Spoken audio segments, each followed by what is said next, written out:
I knew I was invisible the moment the CEO passed me in the hallway and called me Amanda. I'd been at the company for 6 years. I built the damn integration stack from a skeleton of spaghetti code and open source prayers.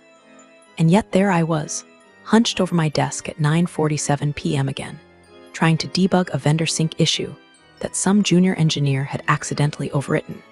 Because no one had thought to lock the production environment, my screen glowed that sickly blue-gray that only fatigue and bad UI could produce, while the Slack pings kept stacking like unpaid parking tickets. Hey Ashley, can you check the dev handoff file? Ashley, can you look at the staging env error logs? Ashley, you there? No please, no thank you.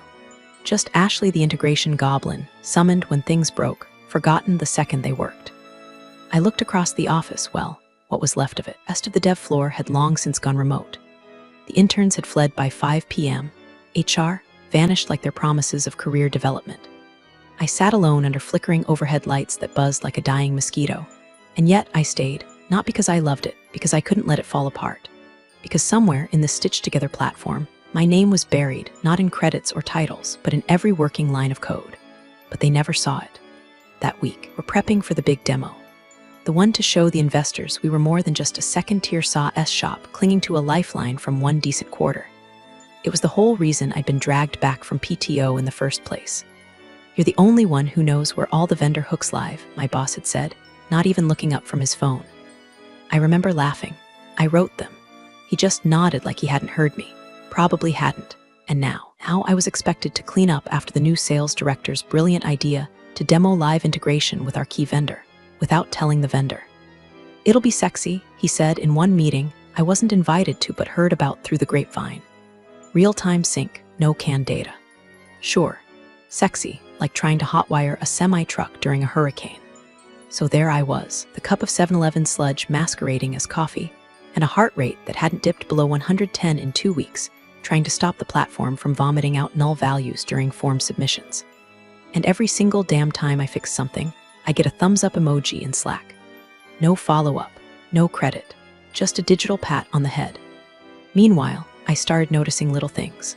A new folder in the demo drive when I didn't have access to. Meeting invite labeled Client Strategy Executive Overview with everyone from the C-suite, plus one of the interns I'd trained last quarter. But not me. Then the kicker. Someone had cloned my sandbox environment. I saw the access log flash by during a Git pull. I messaged DevOps. Why is a duplicate of Ashley Beta Env being run under Client Demo Live? They replied 2 hours later. Oh, boss wanted a backup in case yours doesn't work in time. Except it was mine. Every folder, every service call, every scheduled script. They hadn't made a backup. They were making a copy. And suddenly the late nights weren't about being a team player. They were about covering their asses with my work. I didn't say anything, not yet, but a part of me went cold. I stopped pushing changes to the shared repo. I rerouted my credentials to a local log. I began versioning my builds offline, time-stamped and mirrored, because I'd seen this before.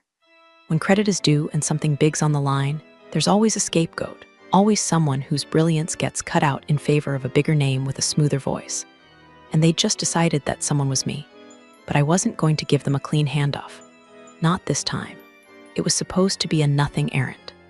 10 minutes, in and out, then straight to Kroger before the produce aisle got picked clean by the 5:30 crowd. I still had garlic on my list and a screaming craving for something resembling dinner. The dongle, a clunky piece of hardware the vendor accidentally shipped to my address, was in my glove box, still wrapped in that sad, half-taped bubble sleeve like someone had mailed it in a rush or a panic. I pulled into the vendor's lot like I had a dozen times before, parked in one of the side spots, and grabbed the envelope. The building looked mostly empty, but the break room light was on. Odd for this hour. I figured maybe Rosa was still in there microwaving one of her weird seaweed lunches. But then I saw it. Parked 2 rows closer to the building, a glossy black Escalade, Ohio plates, chrome trim. The license plate bracket still had the dealership logo from when he flexed the upgrade at the company Christmas party. My boss. I froze for half a second, the bubble mailer sweating in my hand. I wasn't supposed to be here. He wasn't supposed to be here. This vendor was our lifeline and supposedly neutral, not some backdoor playground for backroom chats. I ducked slightly, not even sure why. Old instinct. I stepped sideways between a Tacoma and a rusting Civic and looked through the cracked window of the break room. They were in there, him, And the new sales director, the one who always talked like he was narrating a commercial for protein powder. I couldn't hear everything, just little fragments. Microwave hummed beneath it all like a failing transmission. "Cut him," my boss said, loud enough to slice through the glass. "Then demo his work as ours." I blinked. Cut him? Who the hell was him? My brain did a fast rewind. There was no him. The person who built the integration suite, who maintained the sync jobs, who patched together their Frankenstein backend with a prayer and 12 caffeine-fueled weekends, that was me. So who the hell were they planning to cut? Who the hell did they think they were demoing? I stood there, frozen between car mirrors and grocery anxiety, staring at a corporate betrayal in the making. Maybe if I'd been less tired or less numb, I would have burst in, slammed the door, and demanded answers. But I didn't. Instead, I crouched lower, pulled out my phone, and hit record. Just 30 seconds, enough for context. Enough to prove I wasn't paranoid. Already cloned the repo. We don't need him. My boss laughed. That clipped, smug laugh that always made me want to shove a stylus down his throat. And the sales director, he just said, "Great, we'll run it clean. Client won't even know." Clean. That's when my stomach went cold. I backed away, quietly, stepped into my car like I was defusing a bomb. I didn't drop the dongle off, didn't even look back. I drove past the Kroger, past my exit, went all the way to a dark CVS lot 3 towns over and just sat there, shaking. Because in that moment, everything went clear. They thought I was just code, just function, just replaceable. They were going to steal my work, present it like theirs, and cut me loose like I was a contractor who left crumbs in the break room. And worst of all, they didn't even know who they were stealing from. "Him," he said, as if I wasn't even part of the story. That's when it clicked. Didn't see me, which meant they wouldn't see me coming. I walked into the office Monday morning like nothing had happened, like I hadn't watched my own execution being planned through a break room window while holding a goddamn bubble mailer full of hardware nobody even thanked me for returning. I even brought donuts. Glazed, chocolate, the works. Smiled at Cheryl from finance. Waved at it, nodded at the sales director like I didn't have a 30-second voice memo of him co-conspiring to hijack my career. Because see, when you get blindsided like that, when someone tries to carve you out of your own life's work, you can cry or you can calculate. I chose math. By 9:17 a.m., I was back at my desk, headphones on, Slack set to active, running the quietest mutiny this company would never see coming. First thing I did, disconnected every auto-sync pipeline tied to the shared repo. Not a full kill, just rerouted the triggers so they didn't pull my fresh code until I gave the green light. To the outside eye, it still looked like everything was flowing. But the build they were seeing, it was 3 days behind. They wouldn't notice. Not at first. Not until it was too late. Then I combed through my permissions, quietly revoking access to sandbox environments I technically owned, but had left open out of habit. A few folders vanished from people's drives. I blamed it on OneDrive's sync bug. No one questioned it. The intern, bless his soul, pinged me with, "Hey, I lost access to the vendor testing V3 folder." I replied, "We're consolidating environments.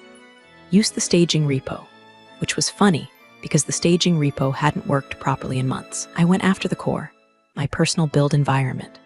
What most people don't realize is that integration work is like plumbing in a hotel built by raccoons. You don't just fix a leak, you build a whole damn map of where the pipes lead, what valves creak, which ones explode if you sneeze too hard. I had the map. So I pulled down every config file, every container image, every encrypted credential blob that only I had the decryption keys for. I archived them. Offline. External SSD, locked partition, timestamped, hashed, and backed up 3 different ways. If this thing burned, I was walking away with the blueprints. Every dependency I had ever touched went into that archive. OAuth tokens, webhook filters, rate limit bypasses, stuff no one else even knew existed. I also stopped answering late-night messages. That was the first red flag for some folks. No more 11 p.m. can you check the auth fail on the checkout modal. No more weekend bug hunts because someone fat-fingered a merge. No more Slack emojis. Just silence, and they noticed slowly. I could hear it in the office gossip. Is Ashley okay? Think she's burned out. She's being kinda distant. Distant was generous. I was an iceberg now, calm on top, sharp as hell underneath. Then came the test. They sent the intern to ask for my handoff notes. Just in case, said, chewing gum like this was a locker room. Boss wants to make sure everyone could step in if you, got sick or something. I looked him dead in the eye and said, sure. Tell him it's all in the shared doc. There was no shared doc. Well, Not anymore. The old one had been replaced with a beautiful little decoy, a half-filled Confluence page with outdated schema diagrams and just enough technical jargon to bore any exec skimming it. It was the illusion of access, gave them a house with lights in the window and no foundation. And then I waited, because I knew the demo clock was ticking, and I knew without a doubt that if they kept cutting me out, they were going to run face first into a wall of missing context and incompatible dependencies. The platform didn't run on faith. It ran on me, and I had just gone dark. I waited 3 days before calling Rosa. Not because I was scared, because I was calculating. Timing matters when you're lighting a fuse. Too soon and you look panicked. Too late and the building's already burned down without you in it. Wednesday night, 8:12 p.m. I knew she was a creature of habit, wine at 7, inbox 0 by 9. I caught her in that narrow corridor between her patients and her Pinot. "Hey," I said, trying not to sound like I'd rehearsed the call in my head for 72 hours straight. "You free for a quick chat?" There was a pause. "Ashley, sure, hang on." A click, a shuffle, the sound of a sliding glass door. She was on her back porch. I could practically smell the eucalyptus candle through the phone. "What's up?" she asked. And I told her, not everything, not yet, just enough. The parking lot, the break room. The phrase demo his work as ours. I left out the recording, no need to play the ace too early. There was a long silence. "You're sure that's what you heard?" Rosa finally said, "Positive. And there's no him." It was me. They're planning to run the integration I built and present it as theirs. "Cut me out." Rosa swore, soft but raw. "That wasn't sanctioned," she said. "No one here scheduled a meeting with your team last week."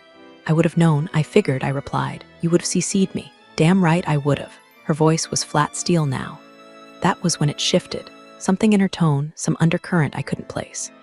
"I've been getting some weird vibes from your company lately," she said. "Odd access requests. Lots of test credentials spun up with no ticket trails. Honestly, I thought maybe someone on your side was just sloppy. But now it looks like theft," I said, finishing the sentence for her. She didn't deny it. I let the silence stretch, waiting to see if she'd fill it. She did. "I can't do much officially," she said. "We're in a weird spot right now, new leadership, contracts under review, but there may be an opportunity coming." I frowned. "Kind of opportunity?" I shouldn't say. "Not yet, but if it opens up, I'll reach out." "Why would you do that?" Another pause. Then she exhaled. "Because I've been in your shoes. Because I hate snakes. And because you're the only person on your team who actually made our systems work. You think I don't know who really built the sync engine? I see who commits what. I see who opens the support tickets at 2 a.m. It sure as hell wasn't your boss." Felt something loosen in my chest, like a gear finally unseizing after years of grind. "Thank you," I said quietly. "Don't thank me yet," Rosa replied. "Just keep doing what you're doing and stay quiet." I wanted to press her, but I didn't. Her voice had that tone, the one you hear in spy movies right before someone passes you a flash drive and vanishes into a crowd. We hung up. No pleasantries, no emoji follow-up. Just silence and implication. Sat there staring at my screen, lit only by the soft glow of a paused terminal window. And for the first time in days, I felt the smallest flicker of hope. Not trust, hope. Rosa didn't make vague promises. She wasn't a cheerleader or a manipulator. If she said there was a door opening, I believed her. But her warning rang in my ears louder than anything else. Stay quiet. That's when I knew something bigger was brewing, something internal on their side. The vendor wasn't happy. If I played this right, I wasn't going to be a footnote in someone else's PowerPoint. I was going to be the chapter that made the whole thing fall apart. The email came in at 6:14 a.m. Subject line, Demo Week Final Tasking Updated Attendees. I almost didn't notice at first, until I scrolled down and saw the to field. My name was gone, completely scrubbed. In my place, a fresh addition, intern James L. James, the intern, kid who thought JSON was a new energy drink and once tried to push a hotfix straight into prod because he saw it work on Stack Overflow. That James. And just beneath the line where my name used to be, in casual blue calibri like it wasn't a hand grenade, looping James in for knowledge continuity purposes. Let's let DevOps take it from here. I stared at that sentence for a full minute. Let DevOps take it from here. Sure, let DevOps take it from here like you can just hand a scalpel to a janitor and expect a heart transplant to go smoothly. Don't get me wrong, DevOps were great, but they didn't know the system. Not like I did. They knew the roads. I knew where the bodies were buried. Still, I didn't reply, didn't forward it, didn't even screenshot it. I just smiled. Let them think they'd won. Later that morning, I passed my boss in the hallway. He was fiddling with his smartwatch, probably trying to unlock it for the 50th time because his sweaty fingers always made the screen go unresponsive. He looked up, gave me that fake confident nod he reserved for when he thought he was being slick. "We've got it covered," he said, as if I'd asked. "Oh yeah," I replied, keeping my tone syrupy. "That's great. Hope James has a handle on the rate-limiting issue in the new middleware layer. It can be a little touchy." His smile twitched barely, but I saw it. Didn't know what I was talking about. Because he never knew what I was talking about. Because all this time, all these builds, all those late-night sync jobs and API handoffs, I'd kept the machine running while he was busy polishing his LinkedIn endorsements. He tried to bluff. "Yeah, DevOps is aligning on that." "Good," I said. Wouldn't want the client-facing app to get throttled mid-demo. Then I walked off. Calm, controlled. Internally, a war drum, because now the countdown had officially started. Removing me from the chain wasn't just petty, it was stupid. They didn't know which environment was stable. They didn't know the version history quirks. They didn't know that I'd embedded custom heartbeat pings into the webhook calls that only I had access to analyze. Their Frankenbuild might boot up. It might even pass a smoke test. But under the hood, it was duct tape and delusion. And the best part, the minute something broke, wouldn't even know where to start looking. Because every single one of those undocumented patches they relied on came through me. I wasn't mad anymore. No, I was something better. I was ready. They thought they were cutting me out of the spotlight. What they were really doing was cutting themselves off from the only person who could stop the whole damn system from collapsing. And I wasn't going to stop it. Not this time. This time, I was going to let it fall. Message came in late Thursday night. Not an email, just a signal ping because Rosa knew better than to leave a trail. Rosa, 9:03 p.m. "Hey, we're restructuring. One of the liaison roles is opening up. Thought of you immediately. Want me to send the packet?" I stared at the screen. No emojis, no fluff, just an offer buried inside a grenade. This wasn't hypothetical. This was real. I texted back, Ashley, 9:05 p.m. "Yes, send it." Less than a minute later, my inbox lit up. Personal Gmail, not company. The attachment was a PDF with redacted headers, an internal transfer eligibility client liaison group B. I opened it, scanned the requirements, and felt my pulse hit triple digits. Must have 3+ years experience in SaaS or platform integration, must demonstrate fluency in client onboarding infrastructure, must provide documentation of historical contribution to vendor alignment check. Check, triple check. I got up paced. My breath felt like it belonged to someone else. Because this was the thing I hadn't dared hope for. Not just escape, not just revenge. Power. See, wasn't just that I knew the back end better than my own coffee order. It was that I knew the vendor stack too. I'd worked with their tech teams longer than half their internal staff had been employed. Rosa and I had gone line for line over bug tickets, built back channels for urgent rollouts, even joked about starting a shell company together the last time a C-suite clown tried to streamline our roadmap. But now it wasn't a joke. It was a rope thrown down into the pit they tried to bury me in. I didn't apply like some desperate LinkedIn applicant with a template resume. I built a dossier. I called it Operational Footprint and Risk Shield, Integration Asset Proof Ashley T. 37 pages, screenshots, build histories, logged Slack messages showing decisions I made solo that prevented 5-figure outages. Patches pushed at 2:38 a.m. on Sundays, workarounds I coded during PTO while my team posted memes. I sent it with a 2-line cover note, attached as my work. I'm willing to bring it over under NDA, effective immediately, pending legal IP clearance. If not, no hard feelings, I'll walk, but they don't own me. Less than 6 hours later, at 3:43 a.m., Rosa replied, legal approved, NDA incoming. Start date retroactive to this email. I just sat there staring at those words like they were written in a different language. Start date retroactive. I was already hired. I signed the NDA, didn't even flinch at the non-compete clause. They could sue me for breathing wrong if they wanted. Wouldn't matter. The real story was already written. I was now technically an employee of the vendor, not a contractor, not a support rep. Client liaison, which meant access, which meant control, which meant that the moment my old company booted up their demo, they'd be running on my terms. I didn't tell anyone, not even my roommate. I kept showing up to my day job like nothing had changed. But inside, my bloodstream had turned to jet fuel. Because here's what no one tells you about betrayal. Once you stop begging to be seen, you realize how much you were holding back. Now, I didn't have to hold anything. They gave me silence. I returned with a contract. They stripped my name, I answered with a badge. And the moment I put that badge on, something shifted in my spine. I wasn't theirs anymore, and soon they'd find out just how much they'd lost. The next 10 days were a fever dream laced with vengeance and Git commits. I didn't sleep. Not really. Just caught fragments of rest between deployment cycles, wiring diagrams, cold Chinese takeout, eaten cross-legged on the floor, while Jenkins logs scrolled like scripture across my laptop screen. There was no music, no distractions, just the rhythmic hum of my fan, the clatter of keys, and the low, boiling thrum of purpose that pulsed through my veins like caffeine on an empty stomach. I wasn't building for them anymore. I was building against them.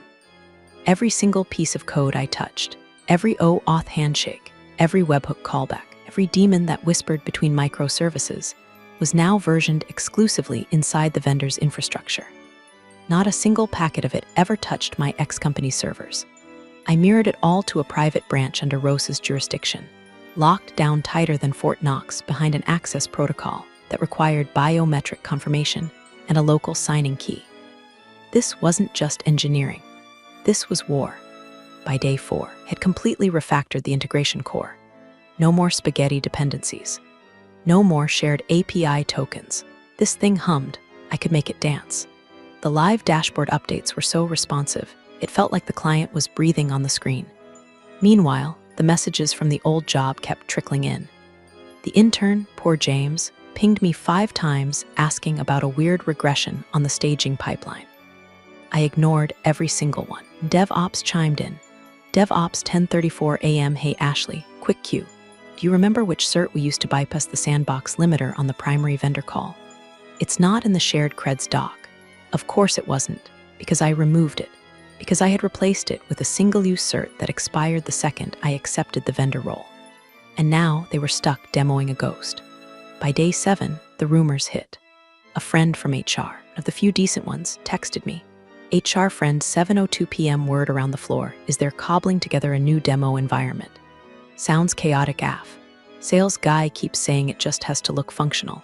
Look functional. That's when I knew. They weren't even testing end-to-end anymore. They were just polishing the husk, wrapping it in shiny UI skins, and hoping the client wouldn't click anything that actually did something. I almost pitied them. Almost. They had no idea that every single environment variable they copied over was stale.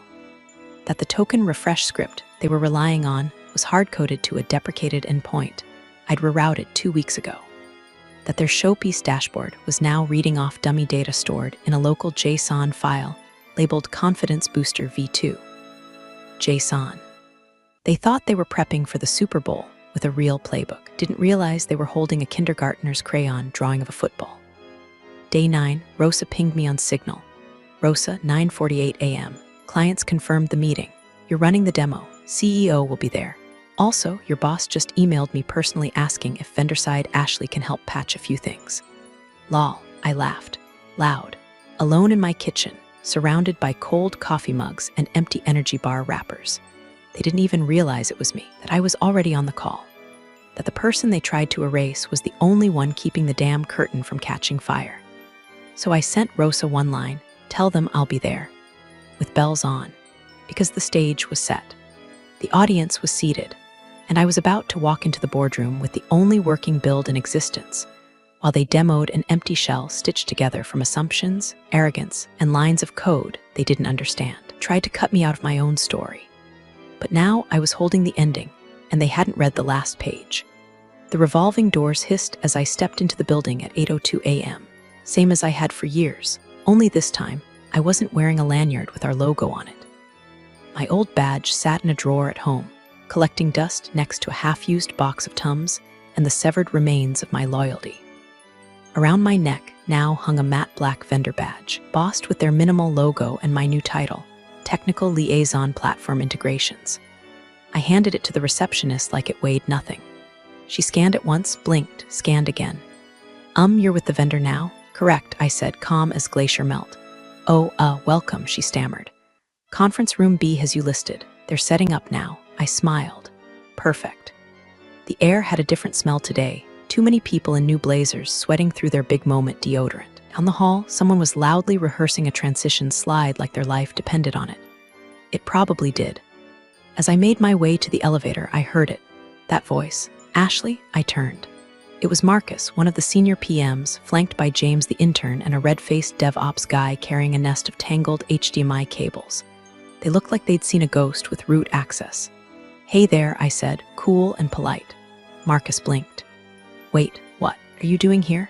I held up my badge and flashed the logo. Vendor side now. I'm leading today's integration walkthrough. The silence was immediate. You could have fried an egg on the awkward tension coating the carpet. James's mouth opened, then closed like a puppet that forgot its lines. Marcus tried to recover. "Oh, so you're consulting on the demo?" "No," I said. "I am the demo." His brows knit together. "But we're presenting." "You're presenting a version," I corrected. "I'll be showing the functional integration environment. Live data, verified endpoints, you know, stuff that works." DevOps guy looked like he wanted to vanish into the drywall, probably realizing that whatever they'd stitched together in the past week was about to be compared, side by side, to my working build. Then, the cherry on top. The door to the conference room opened and Rosa stepped out, heels clicking like gunshots on the tile. Blazer looked sharp enough to slice egos.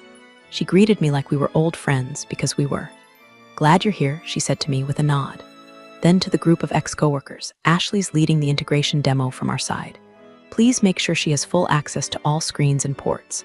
James visibly paled. Marcus stammered, "Should we coordinate on data sets?" "Not necessary," I said with a small smile. "I brought everything I need." Another silence. No one knew where to look. Marcus's fake smile was starting to tremble under the weight of realization. Then Rosa turned to me. "We're starting in 5. CEOs en route." I nodded. "Let's make it a good one." As I walked into the conference room, I didn't look back. I didn't need to. The tension behind me was a perfect symphony of confusion, panic, and dawning horror. They'd built a house of mirrors. I'd built the real thing. And now, on demo day, I wasn't the assistant in the wings, I was the showrunner. The trap wasn't coming. It was already here, and they'd just stepped into it wearing blindfolds and borrowed shoes. The boardroom was too quiet. That unnerving corporate silence that only happens right before a bomb goes off or a deal collapses. I sat near the far end of the table, laptop open, HDMI already connected, vendor badge front and center. Light from the projector cast ghostly colors across the long glass table, reflecting off water pitchers and untouched conference cookies like we were all waiting for a seance. Across from me, the CEO, flanked by my old boss and 2 of the C-suite's golden children. I recognized them all. I'd fixed their screw-ups for years.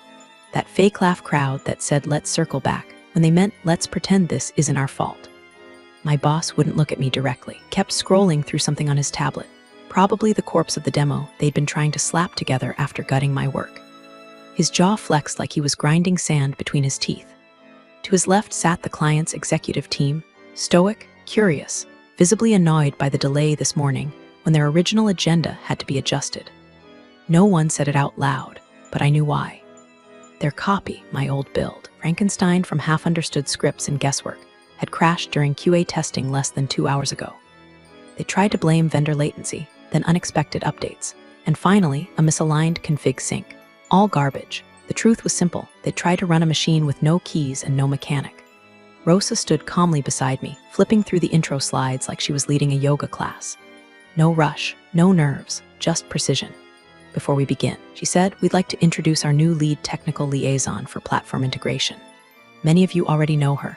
She turned slightly toward me. "Ashley Thorne. She'll be walking us through the live environment today. This is the current production build we've been developing for the past 3 weeks." I didn't say anything, just nodded, opened my terminal, and clicked into the live dashboard. The screen bloomed to life. Graphs, real-time updates, client data feeds authenticated and live. No lags, no errors, no excuses. I began the walkthrough like I was reading a weather report.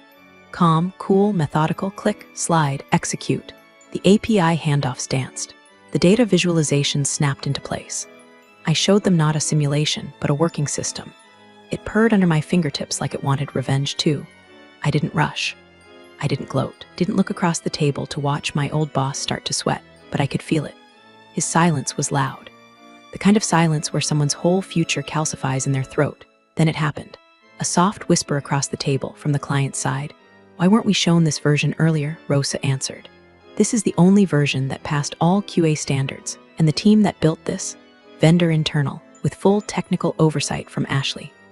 Another pause. We'd like to move forward with this version. Exclusively, the CEO flinched. It was small, barely a twitch, but I caught it. That was the moment the gravity shifted. My boss looked at me finally, mouth slightly open. He didn't speak, but his eyes said everything. You weren't supposed to survive this. I didn't blink. I didn't smirk. I didn't say a damn word. I just turned back to my screen and wrapped up the demo like it was a routine Tuesday. When it was over, the applause was polite but definitive. The client's lead shook my hand. The vendor execs exchanged looks. Rosa gave me the smallest nod, respect, earned and affirmed. I unplugged my laptop, packed up slowly. Later that afternoon, I saw the message come through from my old boss. 10:52 a.m. boss, hey, can we talk for 5 minutes? Just want to clear the air. There's been some confusion. I read it once. Then closed the tab. No reply, no reaction. Just read. By noon, legal was in full scramble mode. Emails flying. Clauses cited. Contracts dissected. But none of it mattered.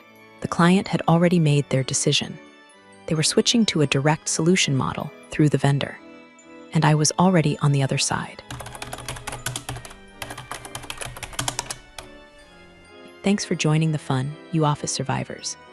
Subscribe for more switch-flicking drama. Let's make your former coworkers sweat.